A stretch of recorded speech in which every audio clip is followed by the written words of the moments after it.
क्या आपने कभी सोचा है कि अगर पूरी सृष्टि को नष्ट करने वाला महादेव का त्रिशूल चल जाए तो उसे रोकने की ताकत किसमें होगी? लेकिन एक समय ऐसा भी आया था जब स्वयं बजरंगबली ने महादेव के त्रिशूल को रोक दिया था। ये घटना रामायण काल की है।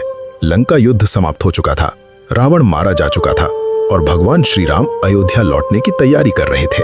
लेकिन उसी समय देवताओं के बीच एक विचित्र चर्चा शुरू हुई। कुछ देवताओं ने कहा हनुमान जी सबसे महान भक्त है, जबकि कुछ बोले महादेव से बड़ा कोई नहीं।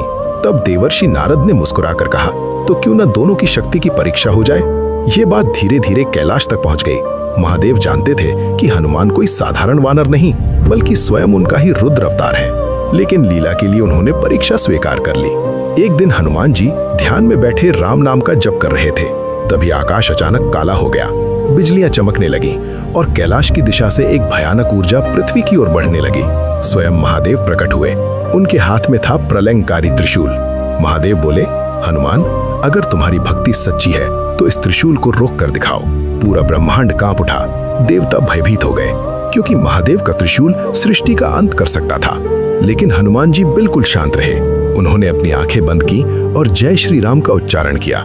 अगले ही क्षण हनुमान जी ने अपने दोनों हाथों से महादेव के त्रिशूल को हवा में ही रोक दिया। पूरा आकाश दिव्य प्रकाश से भर गया।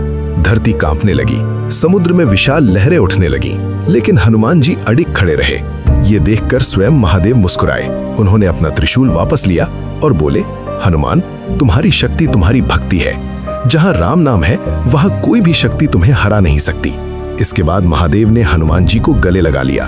पूरा ब्रह्मांड हर हर महादेव और जय श्री राम के जयकारों से गूंज उठा। ये कहानी हमें सिखाती है, सच्ची भक्ति के सामने सबसे बड़ी शक्ति भी झुक जाती है। अगर आपको वीडियो पसंद आया है तो कमेंट में लिखें जय बजरंगबली।